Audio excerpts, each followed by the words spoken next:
দারিদ্র্য বিমোচন ত্বরান্বিত করতে সামাজিক নিরাপত্তা কর্মসূচিকে আরও সফলভাবে বাস্তবায়ন করতে চায় সরকার। সেই লক্ষ্যে আগামী অর্থ বছরের জন্য স্মার্ট সামাজিক সুরক্ষা কার্যক্রম সাজানো হয়েছে। ভাতা না বাড়লেও বাড়ানো হয়েছে ভাতাভোগীর সংখ্যা। সরাসরি মোবাইল ব্যাংকিংয়ের মাধ্যমে দেওয়া হবে শতভাগ সহায়তা। সাইফুল শাহিনের রিপোর্ট। প্রাপ্ত বিধবা ও স্বামী সর্বোপরি প্রতিবছর সামাজিক সুরক্ষা কভারেজ ও বাজেট বরাদ্দ দুটোই বৃদ্ধি করে যাচ্ছে সরকার। সর্বোপরি সামাজিক নিরাপত্তা কাঠামোর আওতায় নতুন অর্থ বছরে বাড়ানো হয়েছে অনগ্রসর জনগোষ্ঠীর ভাতাভোগীর সংখ্যা। ন্যূনতম 20,000 টাকায় উন্নীত করা হয়েছে। নতুন বাজেটে এই খাতে বরাদ্দ রাখা হয়েছে 1,36,026 কোটি টাকা। চলতি বছরে এই খাতে বরাদ্দ ছিল 1,26,272 কোটি টাকা।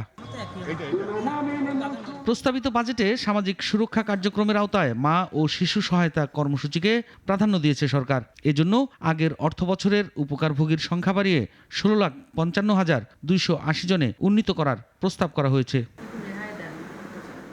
বয়স্ক ভাতাভোগীর সংখ্যা 58 লাখ থেকে 60 লাখ এবং বিধবা ভাতাভোগীর সংখ্যা 25,75,000 থেকে 27,75,000-এ বৃদ্ধি পেয়েছে। এই দুই খাতে বরাদ্দ রাখা হয়েছে যথাক্রমে 4,351 কোটি ও 1,844 কোটি টাকা।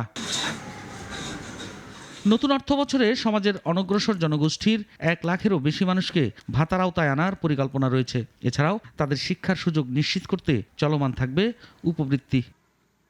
সাইফুল শাহিন, নাগরিক, ঢাকা। ওয়ালটন ফ্রিজ কিনে অনেকের মতো আপনিও হয়ে যেতে পারেন মিলেনিয়াল।